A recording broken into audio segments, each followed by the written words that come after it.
Thanks for tuning in. You're listening to the Embrace Mental Health podcast, where we embrace a not-so-clinical approach to conversations surrounding all things mental health.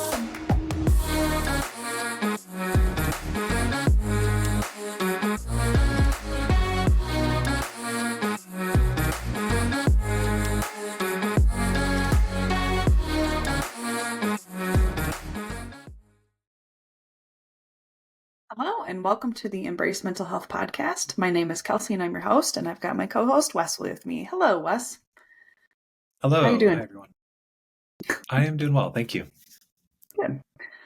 All right. So today's topic is a super important one. It's, I think, often a misunderstood one. I think it's gotten to be a little bit one of those like pop psychology, hot buzzwords kind of thing too, but it's really important to talk about and to understand. And yeah. So that topic is trauma. We are talking about trauma today. And I know, Wesley, you've got some like specific training in trauma as well too, right? I do. Yeah. I took, in addition to just my general kind of counseling education for my master's degree, I took a specific 3-day intensive trauma competency course. That was 1.5 years ago. And then about 6 months ago, I was trained in EMDR in like a 5-day, all-day intensive thing as well that included like a practicum. So anyway, yeah, that's one of my main specializations, and it's one of the things that I work with the most with my clients in my practice. Yeah, great to have you on board and to be able to glean from all your knowledge. Yeah, well, happy to share, and of course, always learning. Yep. All right, so today's introductory question, I don't know, I would say is like sort of related because there definitely can be some challenges within trauma, but also some victories you can claim. So today's question is, what has been your greatest challenge of this last year and your greatest victory? Mm-hmm. Yeah, well, as those who have heard me on previous episodes know, I have some kind of big, good, hard things going on. And so it was actually pretty easy to come up with the answer for me. The biggest challenge has been continuing to go with this private practice. And I would say that the thing I've been noticing a lot in recent weeks is that the therapy part of my job, I feel like is going very well. Like when I think about, actually sitting with clients, like, hey, we're making progress, getting good feedback, lives are changing. This is awesome, which is good. Like if you're going to have one thing go well, then that's the thing that you want to go well. But the business owner side of it, I am learning a lot. And so it's nice to see, like every few months or so, I'll reflect and just notice a lot of things that I've learned. Some of the lessons have been difficult. I've learned a lot about myself and, trying improving on some of the skills that are required to make this a successful business, learning when to be the business owner and when to be the therapist and all that good stuff. So all of that balance is a very rewarding challenge. And then my biggest victory, again, I hate to go for the low-hanging fruit, but it has to be that our son was born a month and a half ago. This is our third kid, and we always wanted to have 3 kids. And so very thankful to be able to, framing it as a victory to have achieved that goal. But I have been, as I said in a previous episode, just so a little surprised by how satisfying it is to kind of have that complete family that we've been wanting for many years. As great as it's been up to this point, it's like and the pregnancy was challenging, very challenging as well as most pregnancies are, and so obviously much more for my wife than for me. But it had an effect on the whole family. And so after he was born, it's like, hey, you're done being pregnant forever, and our baby is here. So huge victory in many respects.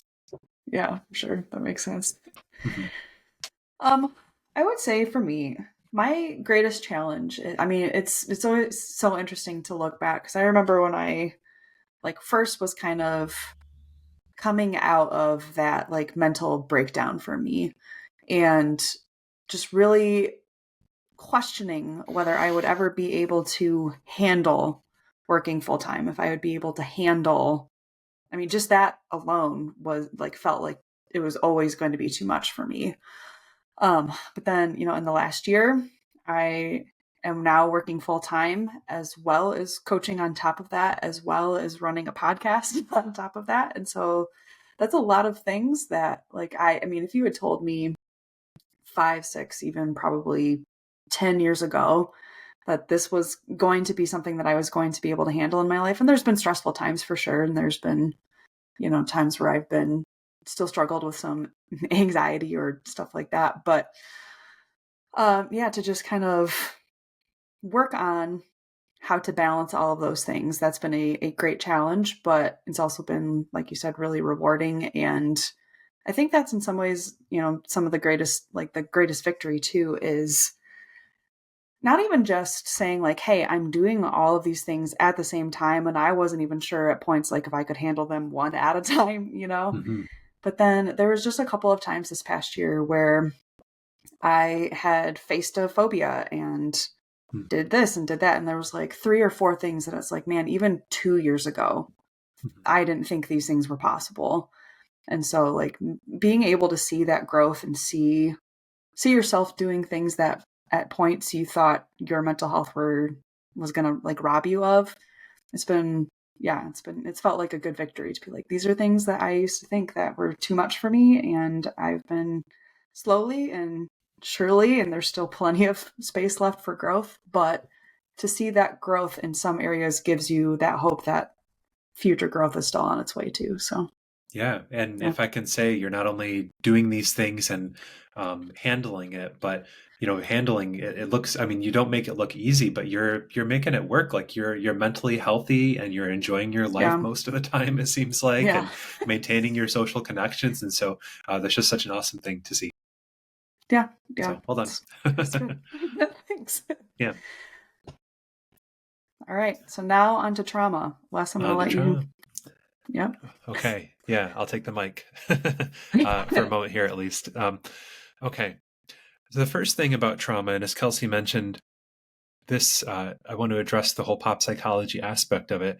It's a tricky thing to define, and it will be defined differently depending on who you ask, and including many people who would kind of be claimed to be experts, or people who would be labeled as experts will tell you different things as what qualifies as trauma. So I want to say that up front, that what I view as trauma is going to be probably kind of a more free or liberal view of it than some mental health professionals.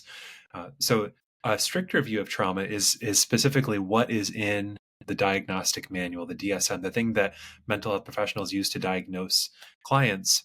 And so that are some very specific criteria to say that somebody has post-traumatic stress disorder, and you have to like meet certain elements of all 5 things, if I remember right off the top of my head, to have post-traumatic stress disorder. And anything short of that should not be labeled as trauma. That's what some people would say. I do not say that. I view like the whole diagnosis and mental illness model is not something that I embrace with both arms. I will hold its hand, but it's not necessarily the way that I see this work primarily. And so I think of almost everything with mental health as being on a spectrum, on a continuum, and it can be hard to draw lines and say, this person is experiencing this thing and this other person is 100% not experiencing that thing. I don't think that's very honest. So I see trauma, again, very liberally, as really anything that is very distressing from the past that is done that continues to have a negative impact on your emotions and your beliefs about yourself in the present. That's the best definition that I can give. And so, again, that's a very open view of it. So you have and I'm not a big fan of this terminology either, but I can't think of a better one. You have your big T traumas, and those are the sort of classic, overwhelming, like combat and war, horrible sexual assault, car crashes, like these enormous events that are just like almost always will traumatize somebody. Certainly not always. And I guess, combat, it depends on the degree and everything. I can't speak for everybody, but these are sort of the classic, like when you think of PTSD and what used to be called shell-shocked, this is what is defining those things. But then you also have what are referred to sometimes as little t traumas. And those are things that are just as much legitimate traumas, but they don't necessarily look like big traumatic events. It could be something that you encounter that you weren't ready for as a child. It could be something that someone says to you in a certain way, or somebody influential says to you that just cuts you very, very deeply. And they may not even be aware. They may not have even meant ill will toward you. But just the way that they said it has always stuck with you and has negatively shaped your view of yourself and of your reality. Those things, I would say, are very legitimate traumas, even though on the outside, somebody else could go through the same exact thing and be like, what are you talking about? That's not even a problem on any level. So it's important to, I think, define those things, and for you, listener, to think of, I guess, really to frame this discussion and to know that I think we're going to be talking about all of these things, and knowing that all of these traumas are legitimate. Obviously, some traumas are going to be a lot harder to work through, a lot harder, a lot heavier burdens than others, of course. But it doesn't mean that the sort of little t traumas, I guess you would say, are like not a big deal. Because to some people, again, they are really defining. Yeah. Yeah. My understanding of trauma has, expanded greatly. Because I feel like even when I graduated with my master's 10 years ago. It'll be 10 years ago this May. Crazy. And even just 10 years ago, I feel like we didn't talk about trauma a ton in my materials. And I do remember like there was a place where I could have gotten an extra certificate for like trauma informed, whatever. Mm-hmm. And I remember thinking like, oh, I don't really want to do that certificate because I don't want to have to, like, I'm not planning on working with like the people who have really been through really difficult things. Yeah. And that was not what I would consider. I don't think it was until I had started to come to terms with my own trauma and my background that I was like, oh, trauma doesn't have to be like kind of what you described as like these big T trauma things for it to have an effect on your life, to have effect on your mental health, on your relationships, like all of the little T's still, like you said. I know you said you're not in love with that analogy too, but like, it's I guess it's fine. It just doesn't. Yeah. I don't think you really can put these things into words perfectly, so it's fine. Yeah. But like the little T's still count, so to speak. I remember that was one of the things that I said to my friend was, this happened to me, but I'm not sure if it counts. And she was like, of course it counts. And yeah, it counts because it has an effect on me till, to this day. And so it doesn't have to be what a lot of times I think I agree that I would say I would prefer the more liberal understanding of trauma of it doesn't have to be what we think of as like these big major events for it to still have an effect on you. So absolutely. And I think you really have to think about it that way if you're going to treat somebody for trauma outside of the kind of classic examples, these really horrific incidents that people go through. And again, certainly not to take away from those at all either, by may have the risk of overemphasizing the little t traumas just because they're so often overlooked in people's lives. But any therapist who operates from a primarily like a trauma informed standpoint is probably going to have this view of it, because I believe, and many therapists, an increasing number, believe that I would venture to say the majority of mental health challenges that people face, perhaps even 80, 85, 90% of those challenges stem from very distressing things that they went through in their lives. Sometimes very recent, oftentimes much earlier in life, before age 10, 11, 12. These things shape the way that we respond to our daily lives and cause what is labeled as mental illness for many people. I'm not going to say that it's 100% always the problem, or that we can point to childhood for absolutely everything.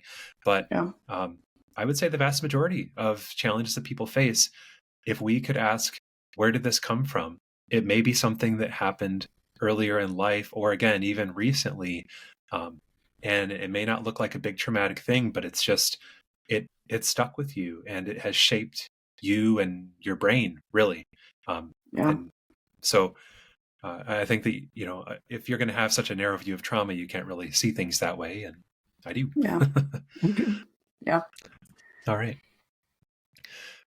So I want to go over some stuff that I think is, it may come across as like just kind of academic, like a lecture or something like that. And I'm not going to try not to explain it in that way.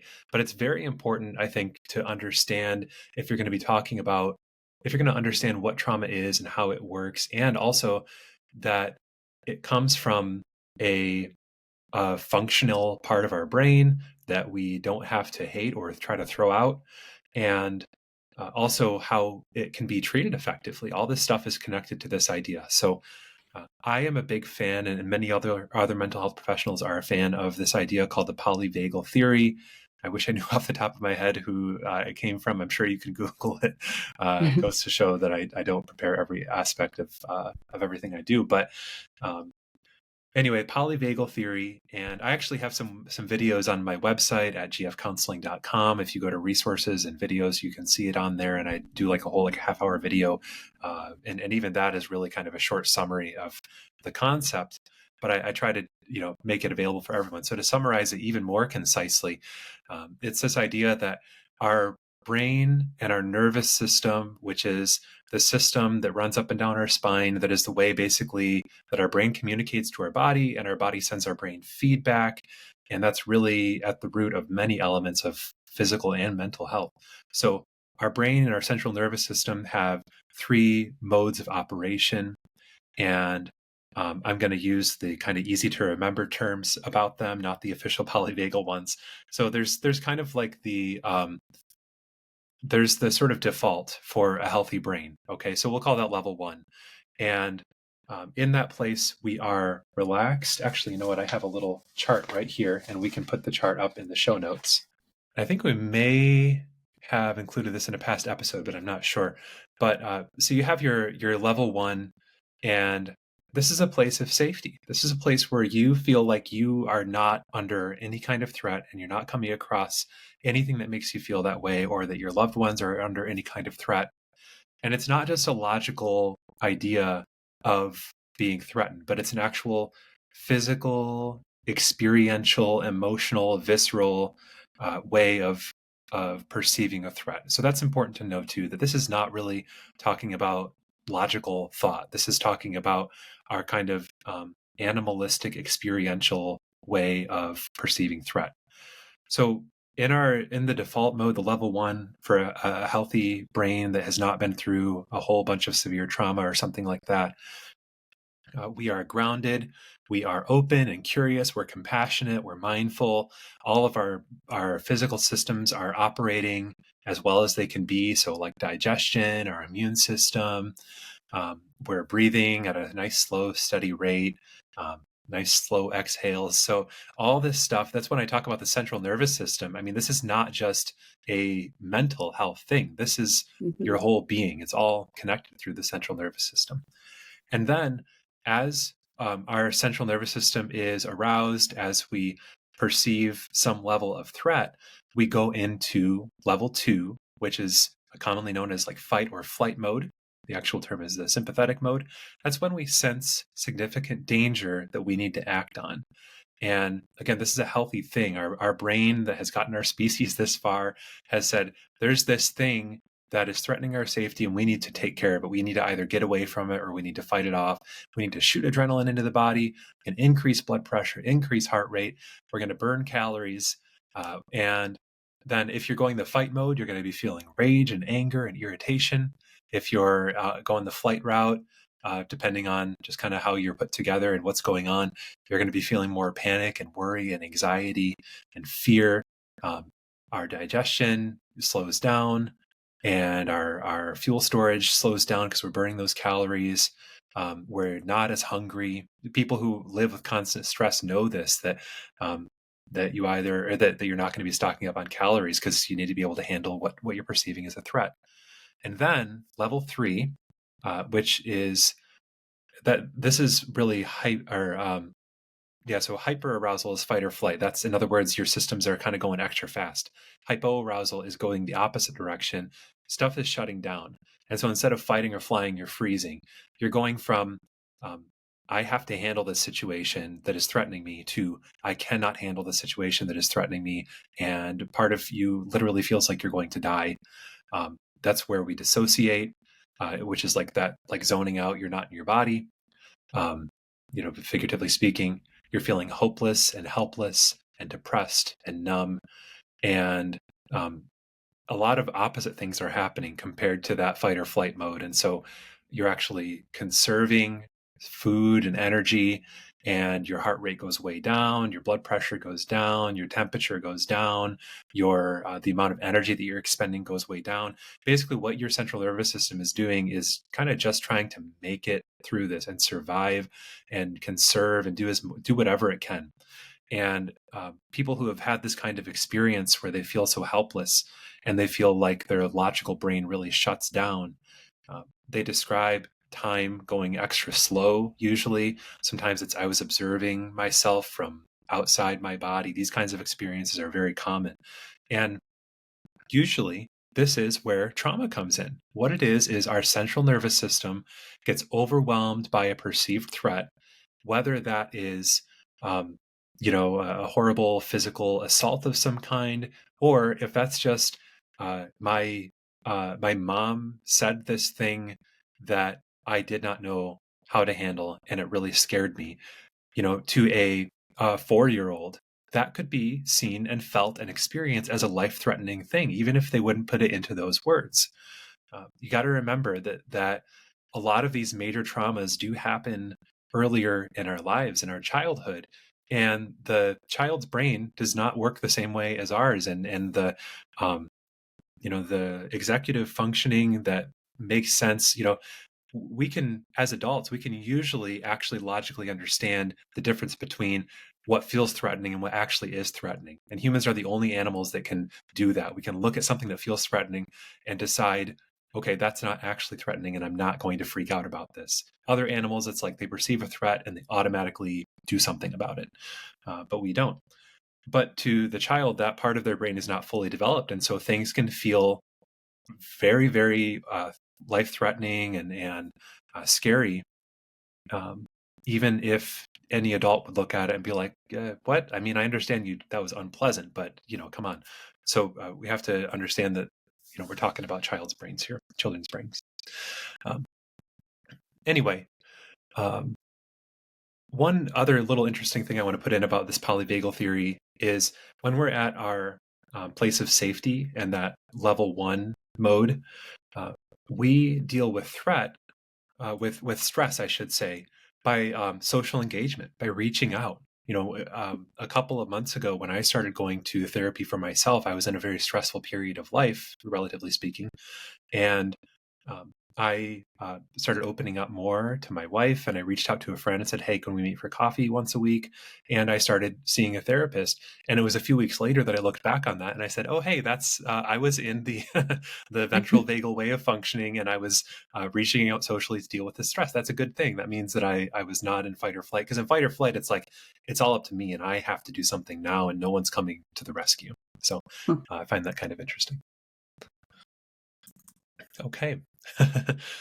So that is kind of an overall understanding, and it's not it's unprovable, I think, at this point, but I think it rings true for a lot of us, of how stress and trauma work in our central nervous system and all throughout our brain and body.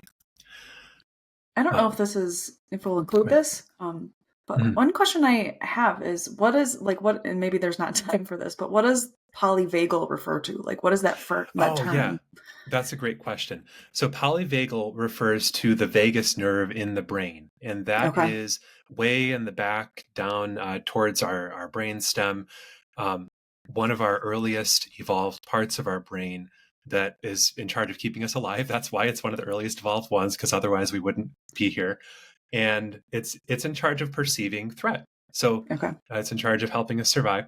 And so polyvagal refers to these different ways that our vagus nerve interacts with our brain to, what level of threat we're perceiving. Got it. Okay. Yeah, that's a great question. Okay. So a couple things on this idea. Basically, you and everybody when you look at the DSM and what qualifies as trauma, everybody, at least every adult and every teenager and most children, have gone through something that could qualify as a traumatic event. One of the criteria are, have you been through something that is perceived in this particular way?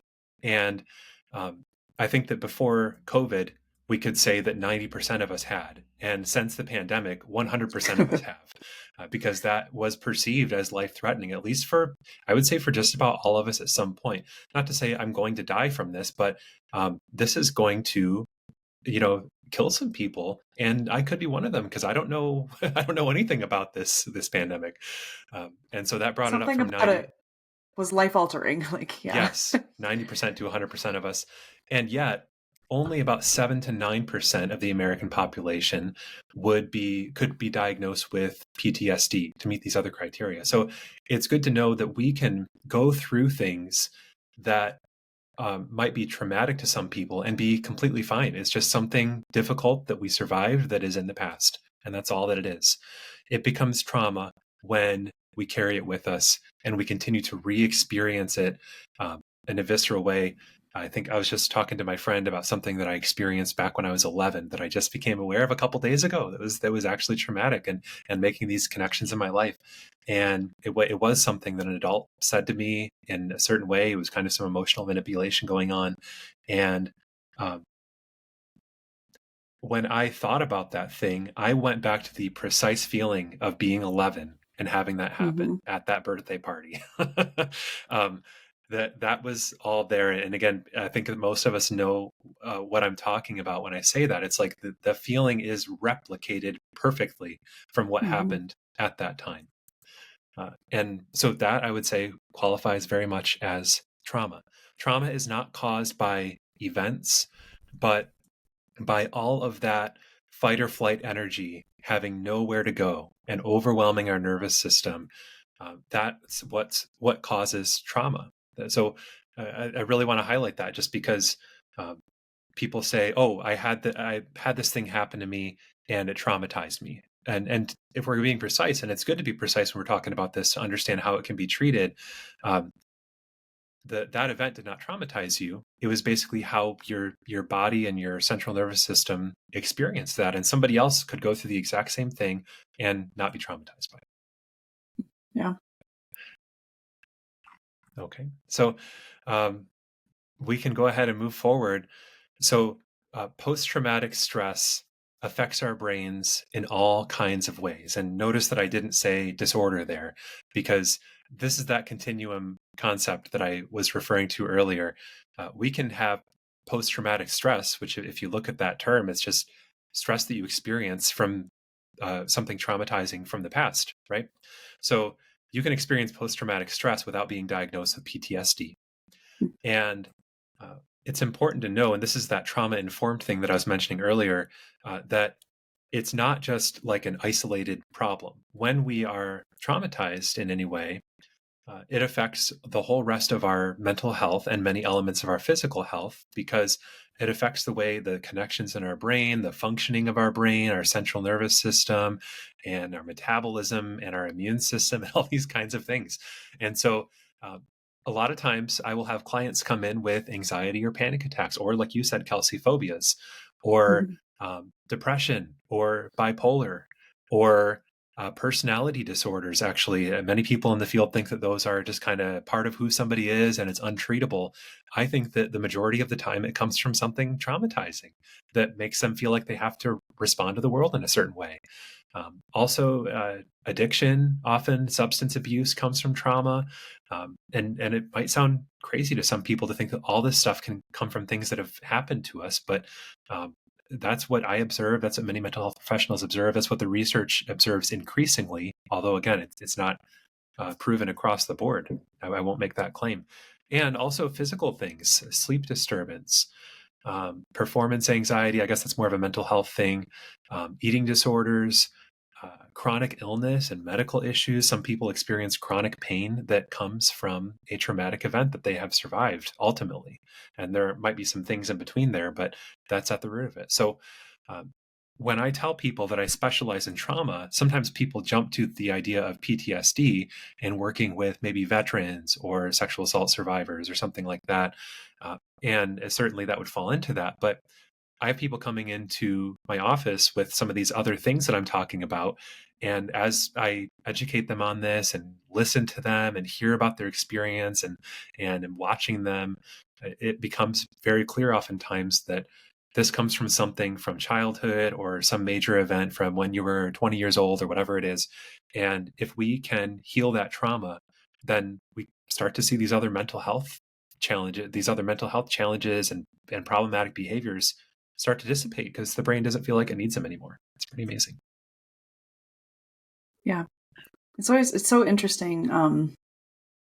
I feel like a lot of times, especially for parents, I've kind of seen this play out where parents are like, I have to make sure that my kid never experiences trauma. And while obviously there are some people who have certainly experienced childhood trauma and some of it has stemmed from their parents, like my childhood trauma had nothing to do with my parents. And so, sometimes I think parents can feel like I have to protect my kid from everything bad that's going to happen. But I mean, trauma can just be as much as, losing a loved one. It can be a traumatic experience, and you can't protect. Can't I mean, you can't protect your kids from everything, and honestly, you can't protect yourself from all trauma. But I think what is hopeful here is kind of what you just talked about, is that there's an understanding of learning personally how, but also kind of helping your kids know how best to heal and treat trauma and how to respond to it. Yeah. Going back to you reminded me of going back to the polyvagal system or theory one more time here. We can actually leverage in our daily lives the fact that our brain and our body are communicating with one another through the central nervous system. When we are starting to feel stressed out by something, it's usually from a trigger that reminds us of something traumatizing that we've been through, again, from long ago or from recent days. And that's where the vast majority of our stress comes from. Of course, sometimes it comes from actual threats. Like if we're swerving in the road, we should be stressed and in fight or flight mode and all those things, right? These are good systems. I need to emphasize that too. These are not bad things. These are good things. It's just that in the modern world, they're usually out of place and they're more likely to cause problems 99% of the time than to actually help us survive like they did with our ancient ancestors who were in a lot more danger more often. So anyway, one thing that we can do is that we can control our bodies, especially our muscles, and send the information back to our brain that this is not a threatening situation. We can say, hey, I know that you're perceiving this as a threat because it reminds you of something, and I may know what that is, I may not know what that is, but this is a safe situation. And so deep breathing is part of that, but I believe, I'm convinced from research and from experience with clients that the most powerful tool that we have is regulating our muscles. If you right now listening to this can kind of mentally scan your body and notice any tension, like I've got it here kind of behind my ears and in my abdomen and in my shoulders, then if you relax those, then you're sending the message to your brain that you are safe. And research has shown us for decades, since the 40s, this was shown originally, that a body that is completely at rest cannot experience stress and anxiety. Which is whenever I say that, I'm just like, that's such a such a powerful fact, and it's crazy that not everybody is taught this. So, when you're going through life now, again, if you have a significant trauma, it's not going to heal that trauma. Those triggers are still going to be out there, and you can continue to experience traumatic things. But what you can do is, as you go about your daily life and you come across these triggers, if you can keep your muscles relaxed and keep your nervous system relaxed in that way, you're not going to be stressed out by these triggers, at least nearly as often as you were before. So I think that was valuable enough to include today, even though it's not exactly about trauma. It's related. Yeah.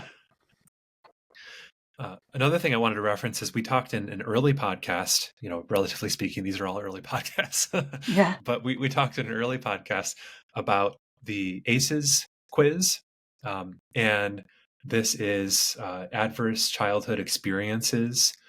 And this is a way of measuring childhood trauma. It's really the best way that we have right now.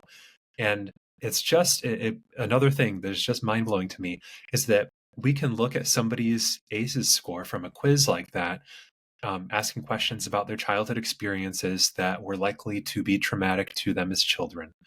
And we can make all kinds of interesting predictions, not only about their likelihood to experience certain mental health problems, but also physical health problems, and how long they're going to live, and how long they're going to, their immune system, and all kinds of things can be predicted just from these childhood experiences. So that, I think, is a very powerful supporting fact too. I really like this quote from Viktor Frankl, and he has a gold mine of great quotes. Between stimulus and response, there is a space. In that space is our power to choose our response. In our response lies our growth and our freedom. I'm going to read that one more time, a little bit faster. Between stimulus and response, there is a space. In that space is our power to choose our response. In our response lies our growth and our freedom.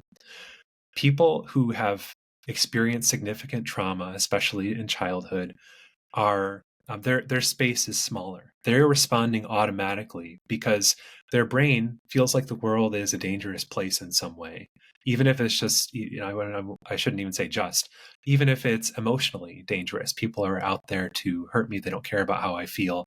My feelings are bad or invalid, right? If we have this kind of mindset, our brain's trying to keep us safe physically, mentally, emotionally, and otherwise.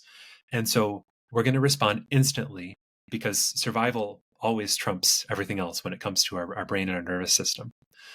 And so if we can heal from our trauma, if we can process through that in a healthy way, we are increasing that space, and we're increasing the amount of control we have over our own responses to the things that happen in life, over our own behaviors, as well as our thoughts. Yeah, that's really good. Yeah, good. I'm glad you think so. Yeah, that's one to chew on. Yeah, for sure. Okay, so treating trauma. And I know that we're getting a little bit short on time, and we're not going to spend a ton of time on this because you don't necessarily need to know all these details if you're listening to this podcast about how trauma is treated. But it's good to know there are treatments and actually quite a few different approaches to treating trauma. And so I have written here, actually, from my notes from my trauma competency course, all these different ones that the presenter recommended, and I gained a huge amount of respect for this guy. And so Eric Gentry was the name of the presenter. And if you want to check out his work, he's contributed to the field as well. But here are some different ways of treating trauma. Bilateral stimulation, which is EMDR, that's connected to EMDR. And that's my main way of treating most clients. That's the best fit for most clients, I'm convinced, when it comes to treating trauma, but not everyone. I think the research has shown that EMDR is very effective for about 70 to 80% of people. So large percentage, but not everyone. Mm-hmm. But there are many other methods and many others that might work better for you that many therapists prefer. So I'm not out here saying that EMDR is a magic bullet. There is ERT, which is emotional response therapy, brain spotting. I think that those three might be the big three, at least according to Dr. Gentry. And having looked into it, I would say those are really effective for most people. There are other approaches that are more narrative driven. So understanding things in terms of kind of the story of your life and restorying. So cognitive processing therapy, prolonged exposure therapy, where in a relaxed body, you are exposed to triggers intentionally for long periods of time. And the triggers can be kind of closer and closer to the original traumatic event, but still not threatening. Trauma-focused cognitive behavioral therapy. And personally, and this might make some practitioners mad, I would not recommend just kind of general cognitive behavioral therapy when it comes to trauma, but trauma-focused CBT can be very effective. There's something called the 5 narrative approach. That's in my notes. I don't know what that is off the top of my head. And internal family systems can be very helpful. for treating dissociative disorders. Hypnotherapy can be really effective for certain people. Somatic experiencing, sensio-motor. So anyway, you don't need to know all this stuff, but just know that there are a lot of different approaches out there, and you can Google some of the terms that I just said. You can kind of rewind or scroll back, whatever the kids are saying these days, and you can Google these terms, but I would recommend, unless you know that you have a dissociative disorder, I would recommend starting with EMDR. And I'm biased because that's where I practice. That's what I'm convinced is helpful for most people. And check it out. And another thing that we can put in the description, and I'm taking a mental note of all this stuff, Kelsey, I'll send it to you, is an introduction video to EMDR. It's like a 9.5-minute video, and it can help explain specifically what that treatment involves if it's something that you're curious about, because it's different than regular talk therapy. And I think that if you watch that video, if you've never heard of it, at the very least, you'll find it interesting. Mm-hmm. Okay. All right. A couple closing thoughts from me. One thing that I find so encouraging for people who have experienced trauma is that really you've already been through the hardest part of this whole ordeal, and that is surviving the original event. If you've been through something hard like that, you've made it through that.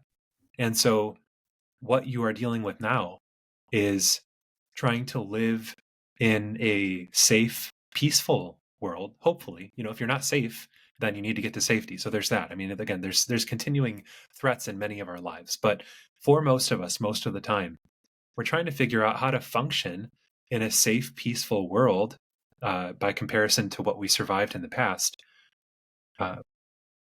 even though we've been through what we have. So in other words, we're trying to kind of get our nervous system to a place where it can actually line up with the realities that we're in. I don't know. I find that really encouraging, that it's like the hardest part of what you've been through. It may not, it may take a while, and it may take some significant work, but you can do it because you've already done the hardest part. So now is the next part is easier. And I find it helpful also to think about how trauma, this came from Dr. Gentry as well, that trauma should not be thought of as an illness, like a mental illness, but it should be thought of as literally an injured brain. If you look at all the ways that brains work that are traumatized versus the ways that brains work that are not traumatized, or when you're encountering triggers, the brain functions very differently. And so the brain has literally been injured on a neurological level. And so we are rehabilitating our brain. I find that to be a helpful way as well. It's like, again, the injury has taken place, and now we're in rehab and trying to adapt to normal life.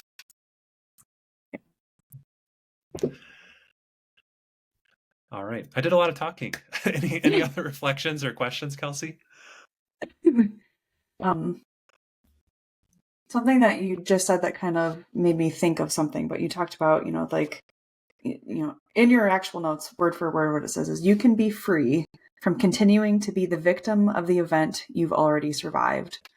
And I think that's a super, super powerful sentence.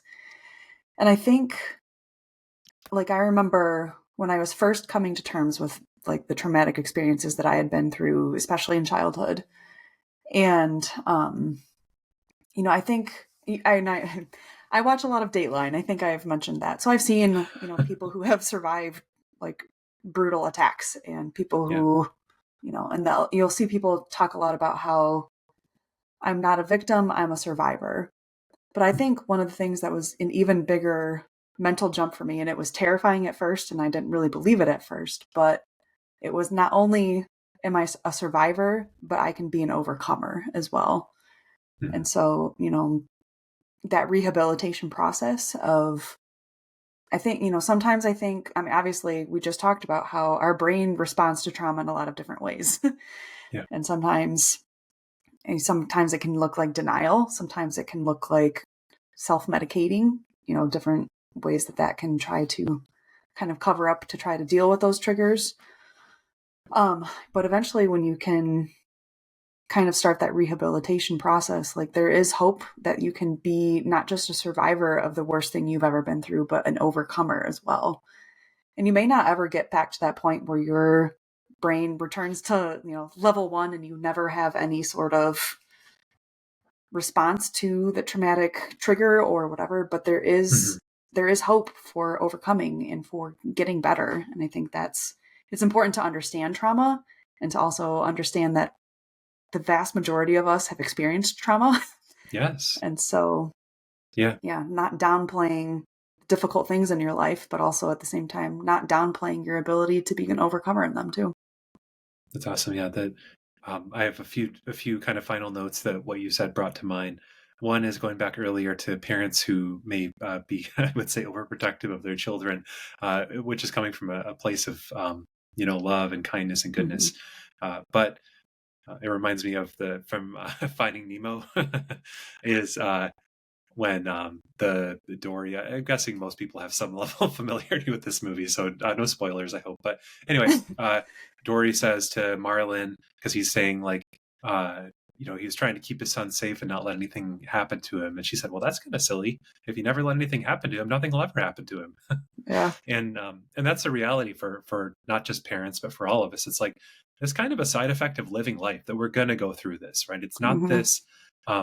This huge thing that it's almost a universal experience on some level, and I think it can help to think of that. That doesn't minimize it at all. It's just we're all in this right. together, and so it's good to be talking about this. Right. Another thing is that the founder of EMDR, Francine Shapiro, I listened to an audiobook from her recently, and I really like that she says in it trauma or distressing events. She uses that phrase a lot, and that's to kind of highlight how some people say trauma. Some people are uncomfortable with that word trauma because it's like, again, it's just something that, the way that my dad said that to me when I was 6 or whatever. It's like that. I can't call that a trauma. Okay, fine. It's a distressing event then, and it's on a spectrum. And I would say that it's impossible to draw lines between what's traumatic and what's distressing when you're talking about things that continue to affect you in the present. And then the other thing is what you were talking about with overcoming. And I love the way that you phrased that.